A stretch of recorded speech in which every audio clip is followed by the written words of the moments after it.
right, so in this video, we are going to talk about question 3, 4, as well as 12 and 13, because they are about graphing inverses, right? So on question 3, they ask us to graph y is always equal to 2, and then the inverse, all right?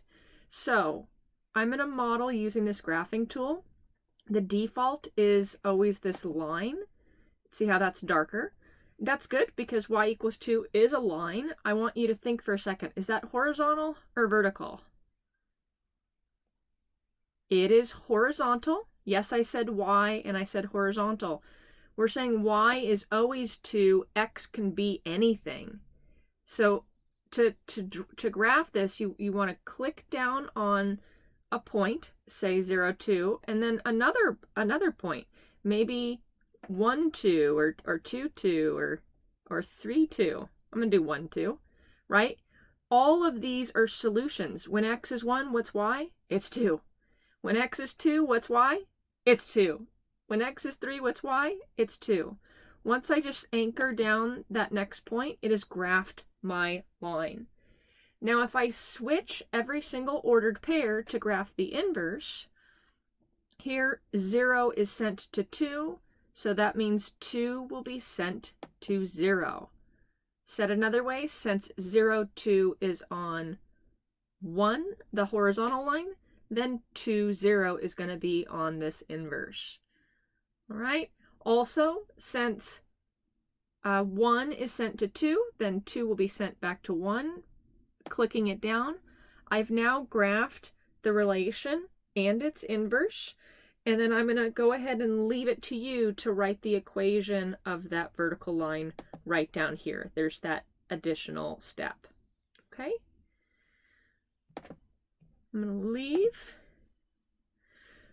Okay, so question 4, you're going to graph that relation, y equals 1/3 x minus 4. I'm going to leave that to you because it's good review practice. Graphing lines is an essential skill. Remember, all you're doing is you're putting the pencil down. I'm going to do one that I know is not true. This is not the equation of, this is not the graph of that line. You put your pencil down on one solution, you come up to another one, then you put your pencil down and now you've successfully graphed. Okay? I'm going to clear. I don't like that. I do happen to know that's wrong, so I'm going to clear it. And what I do want to do now is show you how to get the inverse. Now, you could approach this graphically. You could go ahead and graph y equals 1/3 x minus 4, literally switch the ordered pairs, and then write the equation of that line. That is an option. But I want to model an algebraic way to find the inverse of y equals 1/3 x minus 4. I'm going to do that on a separate piece of paper. All right, so what we're going to be doing is we're going to find the inverse. Let's even write that. All right, so find the inverse of y equals 1/3 x minus 4. Just doing yellow for x. All right, so the way that inverses work is you literally switch every single ordered pairs. You're doing a reverse mapping. So step 1 is going to be to just switch x and y. Right? So now we're going to have x is equal to 1/3 y minus 4, right? I just replaced the y with an x and the x with a y, okay? Now, technically, this does describe the inverse, but this thing is a function in its own right. And so now step 2 is going to be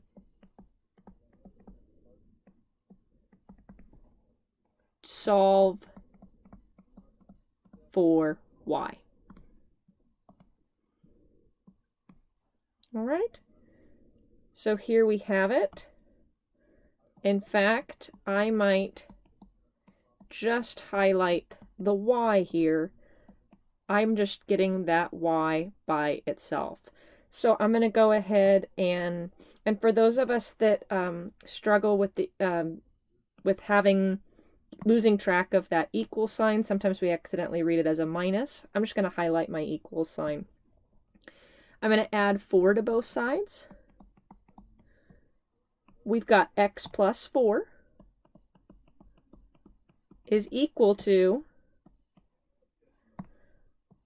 a third y minus 4 plus 4 is just a third y.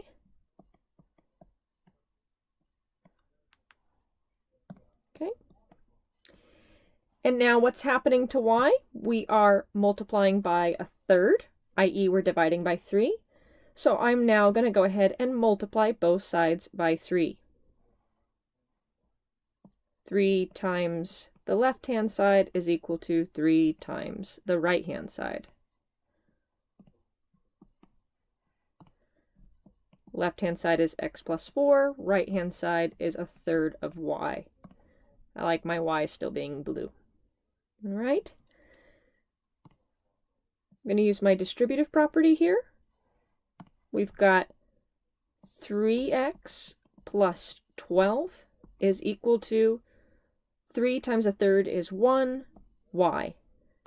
There is no side to equalities, but this just looks nicer. Y equals 3x plus 12, and you are done.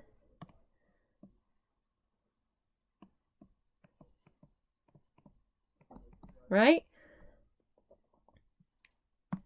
Switch x and y, then solve for the y. Let's go ahead and put that answer into number 4 and see that we've done it correctly. All right, so again, I'm going to leave the graphing to you, but down here, the inverse, you're graphing both the function and the inverse. Right down here, we're typing in the equation of the inverse, and we got y equals 3x plus 12. And I'm going to hit submit. I'm going to get some of this wrong because I left the graphing part all blank, but we did beautifully here. I want to show you something really beautiful. Here I have graphed y equals a third x minus 4. We algebraically found the inverse, y equals 3x plus 12. And notice that there is a beautiful symmetry between these two graphs. They are symmetric about the line y equals x that I just put in there dashed. If you folded, you can zoom out a little bit, if you folded this piece of, imagine the screen is a piece of paper. If you fold it along that dotted line, blue will land on red, blue will land all over here on red, and all this red will land on this blue. To make that perfectly clear, I'm going to play this slider and show you that we have literally just switched every single ordered pair, right? Minus 2.7, 3.9, now 3.9, minus 2.7. That is true for all inverse functions. They are all symmetric about the line y equals x. This line. They're all symmetric about this line. All right, so we're going to jump to 12 and 13 here just for a second. They are just graphing ones. So we've talked about how to graph this inverse. You could choose, now that you have the tools, you could choose to write the equation of this line and approach it algebraically, like we just did in example 4, or you could literally switch the ordered pairs to do the graph. All right? And then on 13, I like that they actually showed you the dashed line y equals x. This is when we graph the inverse, it'll be symmetric along that line.